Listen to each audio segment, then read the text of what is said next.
This is Queen Elizabeth II. I want you to pay attention to what she's wearing, especially the signs on her arm. And then this is Nelson Mandela and Archbishop Desmond Tutu. I also want you to pay attention to what they are wearing. This is Nelson Mandela again with a white man that I do not know. And they are wearing the same gown with the same sign that Queen Elizabeth had on her gown. And then again, this is Thabo Mbeki. He's also with the same man who was with Nelson Mandela on the other picture. It is important to realize that Queen Elizabeth is the epitome of colonization, epitome of oppression and apartheid and murder and looting.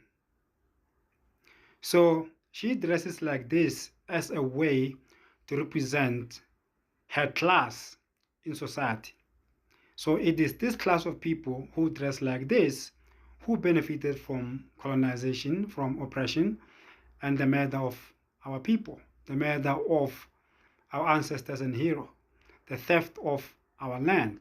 But what we must ask ourselves is, if Queen Elizabeth dresses the way that she dresses to show her class in society, that she is the epitome of oppression, that she is at the very high end of society, where they do not care about anyone at the bottom, why then is Nelson Mandela and Desmond Tutu wearing the same things that Queen Elizabeth was wearing?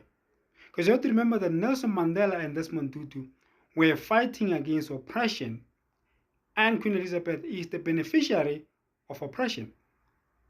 What then makes them to start wearing the same gowns? What then start to make them to start wearing the same signs? Because Queen Elizabeth is a beneficiary of oppression. Nelson Mandela and Desmond Tutu are the victims of oppression, meaning that they are the victims of what Queen Elizabeth benefits from. What would then put them on the same level where they start wearing the same gowns? Because these high-ranking men of our people, these leaders of our people, are now in the same cycles as the beneficiaries of oppression. They have now joined in the institutions of the oppressor. It becomes impossible for them that they could truthfully fight oppression, because when they fight oppression, they fight their colleagues.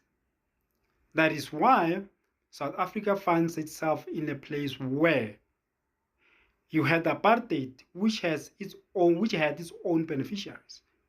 But in democracy, the same beneficiaries of apartheid are still benefiting from democracy, which means that whatever we were fighting for, we did not get.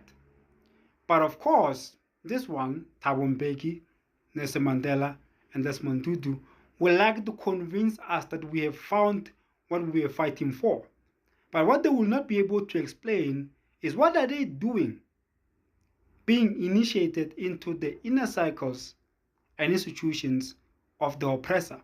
What exactly is it that Thabo Mbeki is busy doing with this man?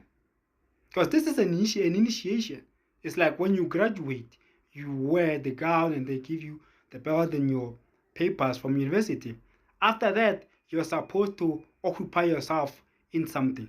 So we must ask ourselves, what was the occupation of Thabo Mbeki, of Nelson Mandela, of Desmond Tutu within this institution, this high-end institution of the oppressor? Because it is improbable that they could just be included for nothing. I'm sure they were supposed to perform something. The question becomes, what was Nelson Mandela doing in this high-end society of the oppressor? What was Desmond Tutu doing in this high society of the oppressor? What is Thabo Mbeki doing in this high-end societies of the oppressor?